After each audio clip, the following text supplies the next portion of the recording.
What we're going to do, so Stephen and I are going to be kind of tag teaming some things back and forth. So some things that he's better at teaching and he likes more and has taught certain pieces so well that he's like, it's actually really impressive and like makes my mind, like last day he showed me some stuff, I'm like, God, can you teach this part? So he's going to come up and teach the next little portion of this and I'll come back and we kind of go back and forth. But this is going to help you guys figure out where you fit in the ecosystem. Like, hey, this is cool, you're creating this thing, but like where do you plug in? Like where's your part, okay? So before he comes up, I know a lot of you guys know Stephen. He's exciting and fun, but I want to kind of introduce him officially. So he came into my world, man, probably was it 2 years ago-ish?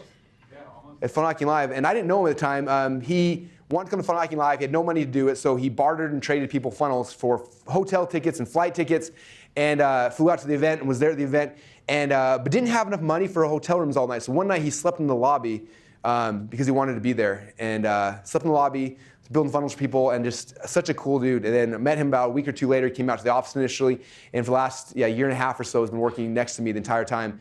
And he's someone who I just have a ton of respect for. He's actually, sadly, in the next little bit of his life, going to be transitioning away from being my assistant and actually launching his own company, which is kind of fun because he's doing some cool things that he can share as well. But it's someone I got a ton of respect for. He understands this stuff.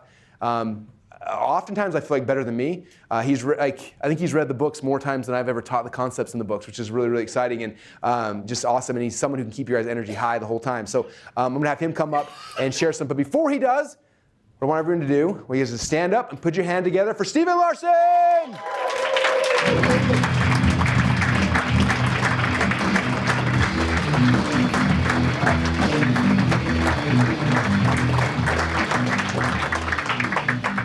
Alrighty. Let me get this thing queued up real quick. We're still kind of figuring out how the whole thing works, honestly. Yeah, exactly. Boom. I still feel a little bit jittery from that. You know, like 2 days ago, so I got on YouTube, and I was like, who's the buffest dude out there that I can hire? And I started looking around, and I found this massive guy, totally shredded, could kill me in a single flex. And I was like, I'm going to get that guy. And he said yes, funny enough. But he's so big, I think some of the portions he has me take of like caffeine and all this stuff is like too much. Like, ah! So anyways, I feel a little bit jittery inside from all the caffeine and stuff. That stuff that Russell's talking about with your voice, I think is one of the most key aspects to you actually being successful with your thing. Over and over and over again, how many guys are on the Friday calls with me? Every Friday? So over and over again, the thing that I see when someone's launching the what and how the first time, when someone's doing those things the very first time, the thing that will hold them back is they have not found their voice quick enough. Okay? And the way you do that is very simple. You use it, okay? You speak. You do all that you can. With my personal podcast, like it was around episode 30, for some reason something clicked.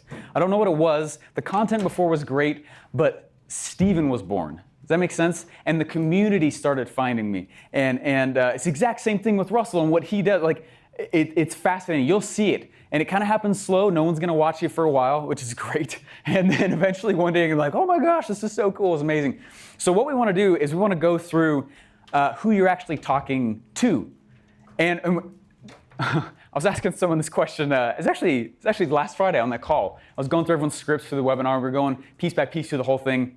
And I said, who's your target? And they're like, well, anyone who likes food or something like that. I was like, that's a huge market. You know that by definition that means you're not attracting anybody, right? And there's another company before this one that I was working for, it was the same thing. And they were selling these water machines. And they said, and I just started working and consulting with them. And they said, I said, so who are you guys selling to? And they're like, well, it's a water machine. Everybody needs water. So everyone needs our product. And I was like, that's awful marketing. Okay, I can see why you want me to be here. And so we need you to figure out, as far as your charismatic leader, your attractive character, if you get it's funny how it works. If you get really finite on who you're going after, that's when you get all the fringes of the people you were never targeting. If you step back and you're like, well, I do want to kind of bring in that group, and I do want a little bit of that group, you don't end up actually talking to anybody. Okay? So we're going to get really laser on who it is you're actually trying to speak with And weirdly enough, you'll start getting all these other people you're not expecting to get in your world. Kaylin Poulin, the exact same thing, right? She's like Russell's saying, she's just a tough girl. Like she's got a nose ring. She'd kill me too in a single flex. And and she realized that she's got all the people she attracts are people like her. But she's got this whole other group that's following her. It's moms who don't want to have a nose ring or look like her, or be tougher, you know what I mean? But she attracts those kinds of people as well by not trying to focus on them. Does that make sense? So we're going to get really clear on who that is. And in my mind, the easiest way to get this down is actually by using the secret formula. This is from the .com Secrets book. The first time I read this, I was laying in the dirt with my M16 in my right hand and Russell's book in my left on a security line. And I was reading this thing and I was like, this is freaking awesome. Oh my gosh. And I had anyway, the thing was so destroyed with like dirt in the binding by the time I was done, I had to throw that one away. I think I gave it to some of the guy who was interested about it, but anyway, it sucks. I had all my good notes in it. Anyway, this formula simplified a ton for me. I remember listening to Russell's podcast, and he kept saying how he would wake up one day and he realized, I hate my customer, right? And I realized when I was reading the very same thing and I was laying there, and I had been working for 3 years with startups. And that's when I realized too, like, I hate my customer too. This is a safe environment. How many of you guys feel that way a little bit sometimes, right? You hate your customer. And it's not that you're not trying to serve or whatever it is, but they're not your dream client. Okay, so when we say, who are you targeting, there's twofold behind it. There's number one, you're asking yourself, who would my message be good for? But number two, you're asking, who do you actually want to work with? Okay, so we're going to go through this together. So who are you actually wanting to be your customer? Where are they hanging out? Start crafting the way you speak and your voice and your attractive character to that market. And what bait, you'll start seeing what things, the phrases you say, cause the extra spikes. It's really cool to see with Russell's podcast, like which of the titles blew up, which of the thing, you'll start to see what resonates with that group. And then the fourth part there is where you're actually trying to take them. So these are other words we might say for this. Obviously target customer, that's what we're going to go for and look at. Sub-market, we'll go through those different things as well. The hook and headline, as well as the thing you're trying to bring them to is an offer ultimately in the end. So we're going to focus on that part there. So there are, how many guys have read Expert Secrets again? Just awesome. We got you. Good job. Some of the acquisition funnels there. All right, so for the three markets, these are the three markets. Typically, these are the three money markets, and we can't think of another market. Right? These are the three. Gillette. How does Gillette fit in one of these three? Health. Or even sometimes on their commercials, they sell it as relationships, right? Some dude shaves his face and there's a woman like feeling his face up afterward. It's this every single time. That's what it is. Dudes, you'll get the girl by getting the shaved clean face. You know what I mean? They sell it like it's relationships. It's this razor.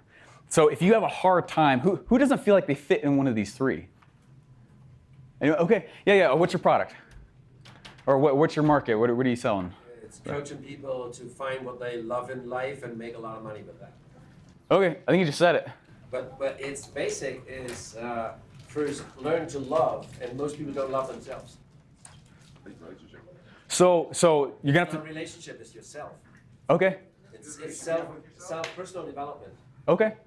So I'm glad you brought that up though. You're gonna have a hard time finding your sub-market where we're taking you if you don't choose one. So you're gonna have to choose one. Yeah. Similar situation. Our book is The One Thing, which was written for business owners and really just applies to extraordinary results in every area of your life. Mm-hmm. All three of those. But the lead-in is something that, yeah, totally. So like what you just said mattered to me, so just pick one and so. Yeah, just pick on one. That's where the bait is, right? Who are you actually talking to? We gotta get laser on it. It can't be willy-nilly back and forth. Oh, I'm gonna speak to these guys, That's not how it works. Speak directly to who it is as if they're in the room with you, and that's where you get the fringes. That's where you actually start to get the rest of the people. So choose one of these people. Now, I believe on that sheet, the reason this is such a big deal is, especially from this point on, we're going to create the assets you need to create a one-to-many presentation. Okay, so we are right here on this very first page. We're right here on the charismatic leader area, okay? This is gonna be the map for the whole day. Alrighty. Now, when I first read .com Secrets, I was like, sweet, I gotta funnel hack somebody, right? I saw Russell's presentation, my weird niche funnel making 17 grand a day, and I was like, whoa, I have no money, I'm buying it. This is awesome, I'm sold. And I jumped right in. And then I read Expert Secrets, and it's like, create a niche. And I was like, wait a second, this sounds like two separate things. If I go, has anyone ever felt like that as well? Like, let's go funnel hack, model someone who's totally successful with it. But then Expert Secret says, let's create a brand new offer. And so real quick, the second part to this, you gotta be able to know, we're not gonna get into offer creation yet, but you gotta know with who you're speaking with, you gotta know where they are. Number one, what we do is, so here's the three markets itself. We're gonna go out and you're gonna choose your sub-market. And I think that there's a spot, there should be, in the notes section right there. Go ahead and just write down which main market you're in. Just the main, one of the three. Which market are you actually in? And then number two, write down the sub-market. Okay, yeah, go ahead. What if we're not 100% sure Meaning what the sub-market is? of what the actual one of the three markets? What are you selling? We're B2B SaaS. Okay. Very brief, golf courses, we're targeting, trying to make them be more efficient with their dollars. So would that be wealth? Even though we're not trying to generate wealth, we're trying to help them with their bottom lines. Is that wealth? I mean, it sounds like that's where you want to go. I would just choose one to attach to for sure. And if you don't know, that is kind of a nice thing sometimes because then you can craft it from the very foundation. So yeah, I would choose one of them though. The guy who put the eraser on the pencil, I was reading the story about it, and he made a ton of money very quickly. Suddenly, everyone else started making pencils with erasers on it, and it became a red ocean, right? That was the sub-market. So a lot of times also, if you're like, my sub-market feels really red, that actually might be the case. And tons of people flooded in, it's a great idea, he's proven this concept, we're gonna make lots of money. And then it moved to another sub-market, so there's a sub-sub, right? And there might be a sub, whatever. So what you're gonna do is we're gonna take one step back from what you're trying to create, and what's that sub-market right there? Does that make sense? You guys following what I'm saying here? Whatever it is you feel like the current offers you're trying to take, because you guys have probably showed up here with an idea, right? Take one step back out, and where are all the people buying right now? Can you name that sub-market? Okay, so we're gonna name, in this notes section, number one, the wealth. Number two, figure out what that sub-market is. We're gonna use it, especially in a little bit here. Yeah? By your definition, are these 4 subs the only 4 subs like you originally defined the first 3? No. So there's tons, this is just an example. Tons and tons and tons of sub-markets branching all over the place. And so you're trying to go back and first find and think through, this is gonna be foundational for what we do, like I said, the rest of the day here. So think through where are the niches that we're gonna create with you today. The thing that you're trying to make that's brand new, no one has ever had. We'll keep going through that together with you, but take one step back. Where are the most successful people? Where are the most successful people selling right now? Where are the congregations all hanging out where the most money is happening? The reddest of the red ocean, the place where you know if you went, you would not be successful, okay? Think through and then actually name that sub-market. And then number two, what we do is we create a new offer just one step out of it. That way you've already proven that your thing works one step back. So all we gotta do is change 2 or 3 things to turn it into an offer. Boosh, really fast formula for blowing these things up. That's how the whole thing works. If some of you guys are having a hard time as well, it's just dead. That's all good. If you guys are having a hard time as well identifying what the sub-market is, it might be that it's combined. Where right here in this exact same example, real estate and internet marketing has combined. And now people are teaching, real estate, I'm gonna teach you how to sell real estate online. Does that make sense? Anyway, so as you're crafting the actual, your attractive character, right, you're gonna get bumps, scrapes, bruises, you're gonna get your nose bloodied. There was a guy that anyway, there's a guy I was teaching one time. I was bombing. I was bombing so hard because I hadn't found my voice yet. And what was funny is it was actually, was on the stage. It was the first time that Russell brought me up. And I was excited. I knew the content, but I wasn't being true to my own attractive character. I have a very different, he and I have different styles, which is kind of fun. And I wasn't being true to that. And he brought me to the side, and he goes, dude, I want you to be the loudest version of you that you are, not me. Because I was so nervous when I first started any kind of publishing that I was trying to model him exactly. The way I got over my shyness is I would literally bring his videos in front of a mirror. This is way before I worked for him, and I would mute him, and I would mimic everything that he's doing physically while he was on stage. Trying to get all the pieces down that he was doing, and that was good to a point to break me out of the shell. But it brings me back to, there was a book in our old office. It was always to the right of me, and I looked at it all the time. And I don't even remember the name of the book. I know it's over there also. But there's one quote on the back that really accelerated everything that I was doing. And it was, stop focusing on your strengths. Instead, highlight your differences. Whatever version you are comfortable with, just blast it out there. Whatever is different about you, that's why someone's going to follow you. Someone's always going to be faster, better, stronger, even with their own attractive character, the way they speak. But no one can do you. Does that make sense? So when you go and you start publishing and you're creating this attractive character, think through the submarket.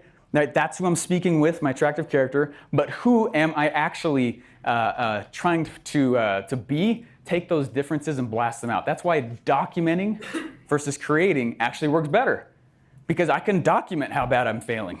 You know what I mean? And those are my differences for a while. And I can document everything along the way and be like, hey, I did this, it totally bombed. Hey, I did this, it worked, it's really cool. And as you're publishing your story along the way, it actually makes you more real. Rather than me thinking I gotta be Tony to listen to him, now I can follow this person from the grassroots ground up. Yeah. When you talk about, or you talk both about polarity and the idea of trying to put yourself against, to put your voice out there, does one wonder whether or not if you want those fringe people, that you're by default saying, well, I'm going to cast them aside because I'm creating a polarity that I am different than them, therefore it's either us versus them, it's not a combined togetherness of collectively we're better together versus apart. One of my favorite parts in the book .com Secrets was actually a part where he talks about Howard Stern. I don't know if you remember this. I think it was in that book. And he said, he's like, I don't like Howard Stern, but what's funny is more people listen to him who hate him. That's what they found out, rather than the people who actually like him. So when you create that polarity, and we're going to go deeper into this as well, but when you think about the rules of the attractive character, you have to take a stand. What do you actually stand for? I hate talking on the phone, so I'm open about that. Which is funny because I was a telemarketer. I was trying to get over it, and it didn't work. I still hate it. And so I'm open about that. So if you want to contact me, don't call me. And that's actually my voicemail says, hey, you know what? I don't check this voicemail, so you can leave a message, but I probably won't get back to you. So you can text me. Maybe I'll get back to you at that point. That's my answering machine right now. It's because I hate it. So, but being those loud, what do you like? What do you not like? All the different rules of the attractive character from the book Expert Secrets you saw. In fact, the reason why we go so deeply into this right now, it's one of the only topics that's in both books because of that. So while we create this what and this how, while we figure those things out, especially over the next 3 days, understand that it works very strongly with this backdrop of you being a loud version of you. Okay. So we're going to help you. We call this the what. The who and what statement. So on your little on your guide there, these are the who what statements, and we're going to just write this down. Fill in the blanks here. We're going to do. I'm going to teach submarket, right? How to name of your niche. And these are kind of the pieces we haven't done in the past that kind of help a lot for what we're doing next. I want to jump in real quick. Can I say something real quick? Yeah. Just some practical examples of this. So I have a friend who, when eBay was like the top of his thing, he would go to eBay and he would buy houses on eBay, like houses that were repossessed or whatever for like $100. He'd buy the house on eBay, and then what he would do is he would go and he would take the listing, and he'd rewrite the listing with good copy and take better pictures of the house and relist it. So he'd buy it, win the auction, relist it the next day. He'd buy it for $200 or $300 and then usually sell it for like $5,000 or $6,000 and just flip houses on eBay that way. So he created a whole course, became a multi-millionaire where it's like, I'm gonna teach the real estate market how to flip houses on eBay. Like that's kind of the thing. So if I'm gonna teach internet marketers how to scale their companies through funnels, I'm gonna teach weight loss people how to lose weight through ketosis. Okay, I'm gonna teach, does that make sense? So like that's what you're looking for is like, this is the market, the sub-market, right? So within wealth, we're going to stocks, and then my stock I do options, or whatever that thing might be, right? So that's what you're trying to dig down between that. So that's a couple practical examples. Does that make sense, you guys? Any questions? Yeah. Just one. If you have multiple ideas, how do you pick one that you want to go with? Okay, so what business are you in, or do you want to be in? So the 4 ideas, the 4 sub-markets are divorce, special needs, senior care, and executive consulting. Okay, so stop real quick. So rule number, there's a lot of rule number ones. Always one. Okay, so no, that's another one. So this is a new rule. This is rule number 1-4. Okay, so 1A. So, and this is something that I'm working with one of our inner circle members on this. So like rule number 1 is don't sell to broke people. So that's a big thing you guys understand. Like when you're picking a market, like don't pick a market of people that are broke. Because there's one really weird thing about people that are broke. They don't have any money. Which is good if you want to be charity pro bono, but if you want to actually make money, it's hard. So like so what are the 4 again? Divorce, special needs, senior care, and executive consulting. All of them have lots of money. Okay, which one's the most likely to show up on a webinar and actually give you money? Who's on Facebook so you can target them? All 4 of them. They all 4 are? I mean, this is our product lines right now. We have these 4 product lines, and we're successful in all 4 of these. But capacity-wise, I can't coach too many, so it's your common one to many. Problem is how do I pick one of the 4? Which one do you like the most? If you could go hang out at the restaurant with like 40 of those people and just hang out with them for fun, which one would it be? Probably the special needs. Yeah. I don't like working with customers that like I'm obsessed with. Like, I love hanging out with all you guys because like this is like my people. I can sell this crap to a whole bunch of other people, but I don't like them. I like them. I want them to be successful. They read the books, but I don't invite them here. You know what I mean? So I figure out like, yeah, that's the biggest thing. Just figuring out who you really want to serve. That comes back to like step number 1 of figuring out, identifying your dream customer. Like who is that person that I really intimately love to hang out with and I want to serve and want to think about. Like I'll wake up at 3 in the morning and they're at my house and I don't even care because like I would hang out with them anyway. Like that's the kind of like level of passion for your customers you got to have, because to go from here to here to here, it's like deep understanding of that person, and you can do it in 4 markets, and people do. And there's, I could do the same thing in my market. I could segment the whole thing up, but it's harder to give them that real experience that they need and they deserve. That you know. Does that help? Thank you. Yeah. So we do trust guard, website security. It's boring, right? And how do I pitch that? Make it not boring. How do we? We build funnels, for crying out loud. It's a website with another website afterwards, and then like another website. That's boring. How many of you guys are excited about funnels right now? Okay. So Trust Guard, what do you do? Like, what you do is sexy. You put a little green badge on a website that does nothing, but it checks this little thing, and then they make more money. What? Like, you should be like the conversion doctor. Like, I'm going to show you how to freaking increase your conversion. The first thing is these trust things. Like, you throw them on order forms and instant. Like, that's exciting. And what else do they have? Like, what else can you show them? If you can show them a whole bunch of ways to increase conversions, and like that gets exciting real fast. How many of you guys like to throw a little pixel on one of your websites and increase how much money you make by doing nothing but like just copying and pasting a little thing, and then you make more money? That's way better than going back to school, right? Anyway, just make it sexy. Everything we do is exciting. Anyway, yeah. So your first thing is like you've got a growth phase, right? Growth of contribution. It's time for you to grow. So if you want to eventually, if I know over here, I want to teach real estate agents how to like systemize their stuff online and kill it through funnels. Right now, you're down here and you suck. That's okay. So you gotta start doing the process and start documenting it. So like, hey, I'm a real estate agent. I want to be here, but right now I'm stuck in it. I'm miserable. So I went to this thing with Russell Brunson, and he talks really fast, and he told me to build a funnel. So I don't know how this works. I'm gonna build a funnel. This is my first try. That one bombed. Here's my second try. That one bombed. Here's my third try. That one bombed. Oh my gosh, I got a lead. That lead was horrible. They didn't like my stuff. Oh my gosh, I tried again. That was horrible. Oh my gosh, I got a lead. They sold the house. I made $50,000 commission. Yeah, it was awesome. Oh, I did another one. Holy cow, I hired 4 people. Holy cow, and all of a sudden you've got this whole story of you going through the growth phase. And now there's a spot where it's like, now people can see that journey. It's like, holy cow, she knows exactly how to do that. Let me give her a whole bunch of money to do that thing that she just figured out. So for you, that's the phase. Like you got to create the story right now. That's the whole talk about this documentation of the journey. Like start today documenting the journey, and I start applying all these principles to that, right? So red ocean for an actual real estate agent like you. So I got a guy here in Boise. He decided that he only wanted to sell houses to rich people that have lots of money, because he can say, like, I can sell 20 like $100,000 houses. I can sell one $3 million house. I'm just gonna sell a bunch of $3 million houses, right? That was his whole thought. So this is his red ocean he carved out. So he created a newsletter here in Boise that says, if you want to see all of the most expensive houses in Boise every single week, sign up for my newsletter. I'll send you an email with all the most expensive houses. Guess who signs up for lists that email out the most expensive houses in your hometown? Well, everybody does because they want to see it. But guess who else? People who actually want to buy $3 million houses. So I'm on this dude's list getting emails. He showed me all the most expensive houses in Boise. And eventually I buy a house and he gets a huge commission. Like there's a red ocean inside of Boise. He's the only dude doing that. Like maybe that's your thing, like specializing in that. Or maybe you're like the opposite side. Like I want to specialize in small houses. Like figure out, even in your existing market, like what makes you different as a realtor. And that's like step 1 in this documentation, figuring out this for you. Like I'm gonna teach to, like I'm gonna do houses. Like I'm gonna sell houses to people who are freaking rich. Or I'm gonna sell houses to Latinos in my hometown. Or I'm gonna sell houses to, like pick your market. It doesn't have to be teaching. We say teaching because a lot of you guys are teachers, but it could be like what you do into that market and carve out a market, because now you can target Latinos in this area, you can target rich people, or you can target whatever it is, and then document this whole journey.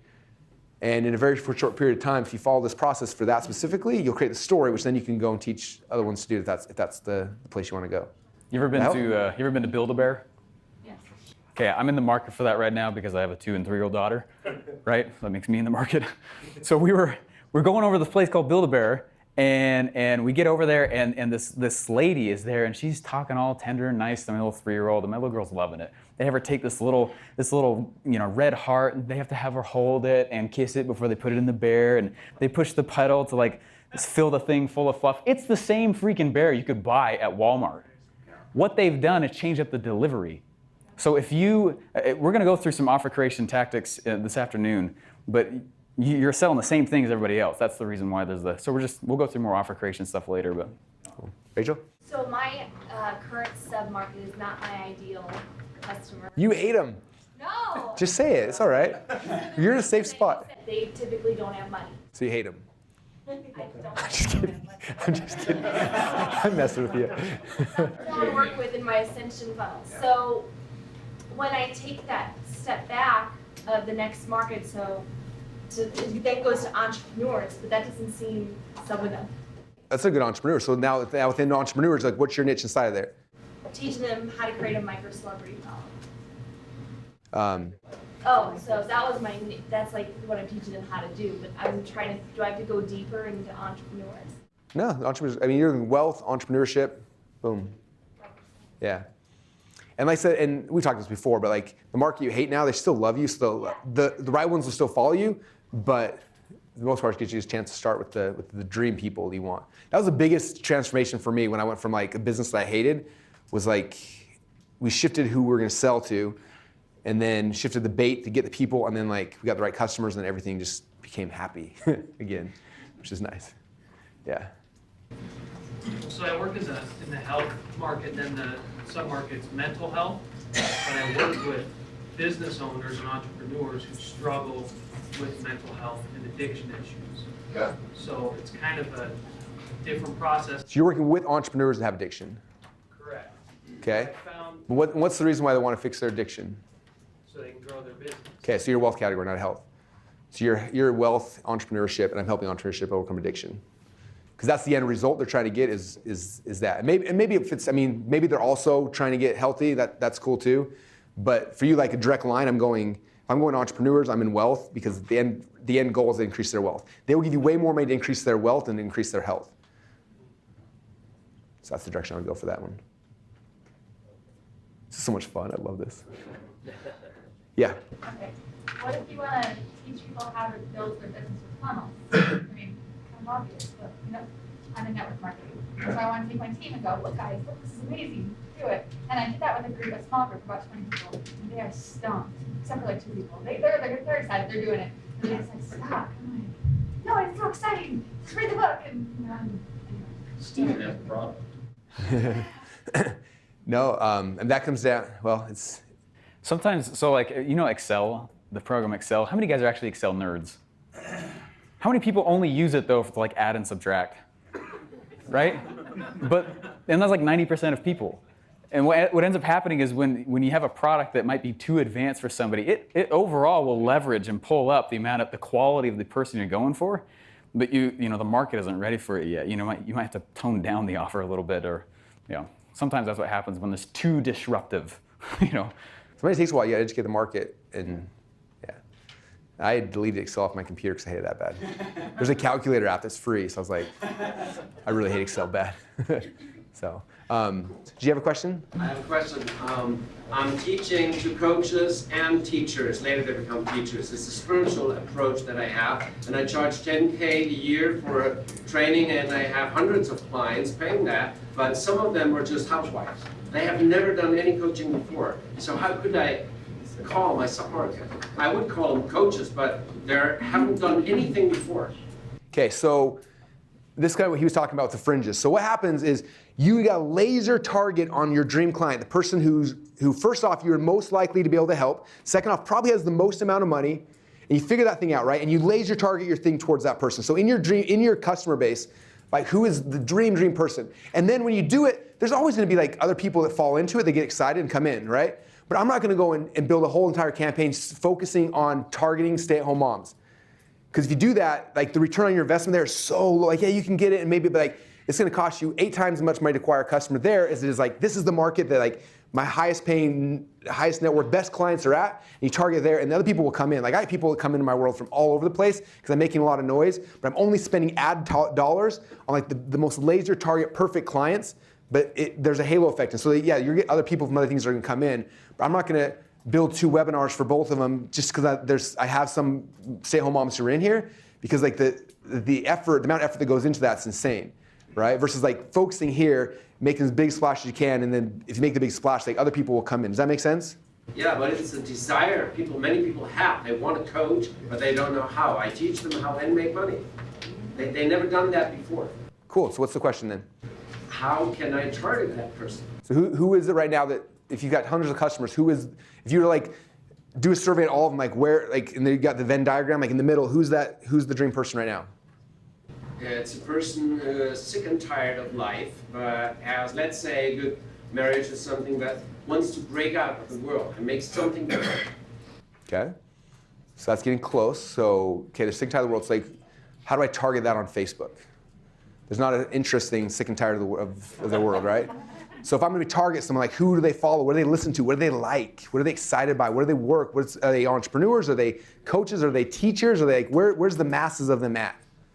Yeah, so far I'm targeting them in spiritual groups. They're searchers. Okay, so okay, this is getting good. Okay, so your sub-marketers are like spiritual group, whatever, right? Searchers. Yeah. And then your niche inside of that's what? Like what? So what is it you're helping that group with? You said it already, but I want you to say it. Well, one core is self-love. Okay, they're not going to give you much money for self-love. So what else you got? You pay like a lot of money for that if they find it. And then For self-love? volunteers and they Love myself for make free. Like hundreds of thousands. They make like hundreds of thousands now. Doing what? Well, coaching. Boom, that's the thing. Okay, I wanted you to say it. You said it earlier. They're not paying you to learn self-love. They're paying you to become a coach, right? To learn the systems and perfect themselves being a coach. So you're going to teach people in the spiritual market how to turn these passions into an actual coaching business, right? That sounds good. That's where I'd be at. That help? Yeah. Cool. Yeah. Quick question. The how-to, like I could write a dissertation on what I'm teaching them how to do. So how defined does that need to be? So for example, I'm going to teach golf courses to start how to be, our brand is Turf Smart, but to kind of define that, run operations smoothly, get more out of their existing budgets, or do we go even deeper? Like, Turf Smart, kind of the brand, they don't know that yet, don't know what it is. This exercise, I just want the result. Like, what is it I'm trying to get? I'm trying to get them more money through making their golf courses way cooler. Okay. Yeah, just shorter for right now. We'll go deeper, but for right now, I just want a quick thing. Is the niche the value prop, or is it the area of the submarkets? They're similar. It's not a sub-market. You're creating a new market. Well, I mean, I'm hearing two examples where one is like, here's submarket, here's like the people struggling with addiction, like that's a piece of it. And then I'm also teaching small business owners how to, your value proposition. So, could it be either? What you think? So you're combining sub-markets there, which is that's why I was trying to show that graph before, is that like with real estate and internet marketing, you're trying to take two separate areas. Now, if I go teach funnels to ClickFunnels people, it's not new to them. If I go take, teachers and I try and teach them funnels to them, it's a brand new opportunity. That makes sense? So in some of these, maybe you're combining two separate submarkets to create a new opportunity. Does that make sense? Or to these people have never heard this before, so let's give it to them. So to kind of maybe answer, because I obviously don't know, I'm paying you guys to teach me.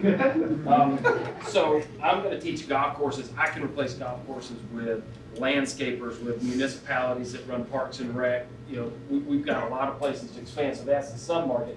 My niche is how to be what we're calling turf smart, how to be efficient with managing our personnel and all of this stuff. So would the sub-market be more of That sounds like value. for me, They tie together. the sub-market is the group I'm going after. And Sometimes it's easy to put. Sometimes it's easy to put the niche in a niche. I can't say the word anymore. In a word, sometimes it's hard to say it in a word. So if I can't say it in a word, I'm gonna say it in a value prop because that encompasses it.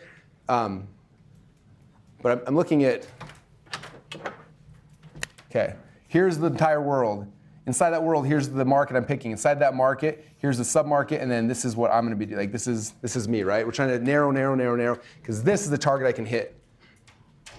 Right? You're out here, you're gonna be like shooting like crazy, and you're not gonna be profitable. Russ, what I'm struggling with is our niche big enough? Our sub-market's financial wellness. We want to target newly married couples. We want to teach them really how to get money working for them into marriage. your niche is big enough. But there's 2.4 in the U.S. Is that That are married? newly married this year? 2.4 million. But I'm in 35,000. We've got. but are they broke? Are they broke? Yes, they're broke. Which is why they need it. But not all of them. Yeah. Like, people taught us, like, we built $1 million company on teachers, and everyone looked at us and said, they're broke, and we every day sold them $500 products. Right. They're all not broke, you know what I mean? And what did you sell teachers? Did you Sell them lesson plans. PDFs? PDFs. Yeah, the market's we've got Molly in our circle. She's in boudoir photography, which is like there's 8 people and all that means, and she's killing it. So yes, and we're going to show you guys ways. Anyway, yes, it's good.